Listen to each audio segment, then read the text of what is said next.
यदि परमेश्वर चाहे तो हम यही करेंगे। क्या करेंगे? वो शिक्षा रूपी नींव फिर से नहीं डालेंगे और सिद्धता की ओर बढ़ते जाएंगे कि हम परमेश्वर ने, मैं पहले भी बोला था, जूम पे भी बोला था कि परमेश्वर ने बोला है कि जैसा तुम्हारा बुलाने वाला पवित्र है वैसे तुम भी पवित्र हो, जैसे तुम्हारा पिता सिद्ध है वैसे तुम भी बनो। वो हमें बनने के लिए बोल रहे हैं। और जो कहते हैं कि हम सिद्ध नहीं हो सकते, वो झूठे हैं, उन्होंने बाइबल को समझा ही नहीं, उनके अंदर परमेश्वर का ज्ञान आया नहीं। वो परमेश्वर साफ बोल रहा है, मैं अपने बेटे को, बेटा मैं जैसा हूं ना वैसा तुझे बनना, मैं अच्छा हूं तुझे भी अच्छा बनना, तुझे चोर डाकू नहीं बनना है। अब वो कहेगा कि बाबा मैं तो आपके जैसा बन नहीं सकता, मैं तो चोर डाकू बनूंगा, तो वो गलत।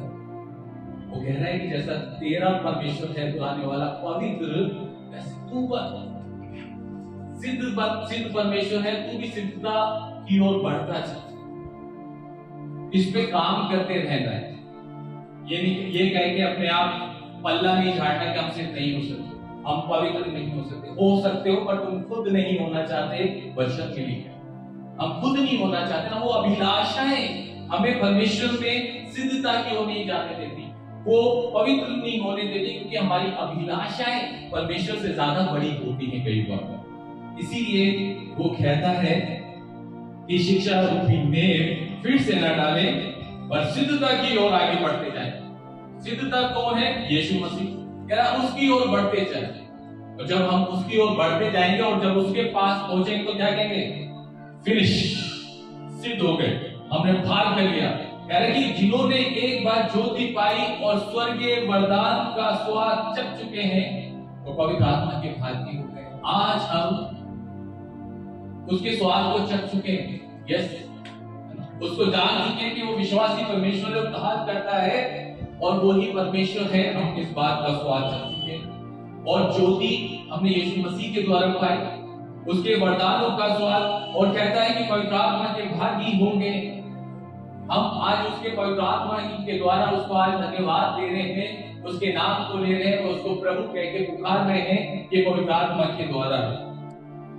और जब कह रहे कि और परमेश्वर के उत्तम वचन का और आने वाले युग की सामर्थ्यों का स्वाद चख चुके हैं, बहुत कुछ चख चुके हैं, बहुत कुछ हम परमेश्वर के कामों के बारे में देख चुके हैं, अपने जीवन में गवाहियों के रूप में, अपने परिवारों के जीवन में गवाहियों के रूप में कि परमेश्वर ने हमारे लिए ये किया, परमेश्वर ने हमारे लिए वो किया, परमेश्वर ने हमें ये दिया, परमेश्वर ने हमें ऐसे बचाया, परमेश्वर ने हमें ऐसे संभाला। परमेश्वर सब कर रहा है।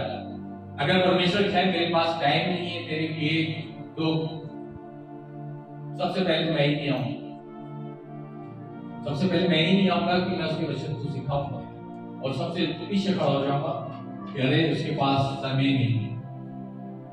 ऐसे करके सोचिए कि हम अपने रिश्ते को परमेश्वर से कितना समीपता में रखते हैं और परमेश्वर हमारे लिए कितना समीपता में रहता है। वो तो अपने फायदे के मुताबिक आपके साथ हर समय खड़ा है, आपको देख रहा है, आपके लिए वो हर बात करने के लिए तैयार है। हमने सब स्वाद चख चुके हैं, हम परमेश्वर के आश्रय गृहों को अपने जीवन में देख चुके हैं। परमेश्वर की से जो हमें प्रार्थना की उसने सुन के उत्तर दिया, परमेश्वर ने हमारे जीवन में भलाई की, परमेश्वर ने हमें उन्नति की, आशीषें दी, भला कर रहा है, बढ़ा रहा है, लाभ दे रहा है और आशीषें दे रहा है। हम इन सब बातों का स्वाद चख चुके हैं और इसलिए वो फिर आगे कहता है और फिर जब वो भटक जाए तो उनको नया बनाना होना है। कौन बोल रहा है? यह परमेश्वर का वचन बोल रहा है, क्योंकि उनके लिए अनहोना हो जाएगा। क्यों? क्योंकि वो अपनी अभिलाषाओं में पढ़कर परमेश्वर के लिए अपने कानों को बंद कर लेते हैं और फिर वो उन शिक्षाओं को भूल के संसार की शिक्षा में चले जाते हैं और वहां से वो वापस नहीं आते, क्योंकि वो परमेश्वर के पुत्र को यानी कि यीशु मसीह को अपने लिए फिर से क्रूस पर चढ़ाते हैं और प्रकट में उस पर कलंक लगाते हैं। जब आप इस सेंटेंस को देखिए ना कि प्रकट में उस पर कलंक लगाते हैं, यानी कि सबके सामने जो काम परमेश्वर ने मने किए हैं वही सबके सामने कई बार करते हैं। दुनिया में जाके, संसार में जाके, उन बातों में जाके आराम से करते हैं, प्रोटेक्ट में करते हैं, उन्हें डर नहीं है, ना उनको परमेश्वर का भय, ना उनके वचन का भय, ना ही और किसी चीज का भय, क्योंकि वो सोचते हैं कि हम सामर्थी हैं, हम अपने मन की मर्जी के मालिक हैं, हमारे मन में जो आए काम करेंगे, जो मेरी इच्छा होगी वो सोचेंगे और उसको करेंगे। इसलिए वो उसको प्रोटेक्ट में क्या करते हैं, कलंक लगाते हैं, उसको गलत करते हैं। कई बार उसमें लिखा है कि दूसरे लोगों में परमेश्वर के नाम की निंदा हो रही है, क्यों? क्योंकि तुम प्रकट में परमेश्वर के नाम को क्या कर रहे हो, कलंक लगा रहे हो। और इसलिए वो कह रहा है कि क्योंकि वे परमेश्वर के पुत्र को अपने लिए क्रूस पर चढ़ाते हैं। एक बार तो क्रूस पर चढ़ गया, अब वो क्रूस पे चढ़ने के लिए दोबारा नहीं आएगा, हम सब जानते हैं। अब क्या करने के, अब वो पहले क्या था, वो मेमना बना, भेड़ बना, वध कर दो, कुछ भी कर लो, कुछ भी कर लो, कुछ भी कर लो, कुछ भी कर लो, हे पिता इन्हें क्षमा कर, इन्हें ये नहीं जानते क्या करें। अब आएगा वो शेर पर, तो जिन्होंने उसको दोबारा क्रूस पे चढ़ाने की कोशिश की, कलंक लगाया, उनको वो फाड़ देगा, कहेगा मैं तुम्हें अपने राज्य का वारिस नहीं बना सकता। इसलिए हम फिर से वही शिक्षा ना सीखें, हम फिर से वही शिक्षा ना सीखें कि हाथ रखवा लो, बपतिस्मे ले लो, यीशु मसीह आया है, यीशु मसीह न्याय करेगा, यीशु मसीह वो करेगा।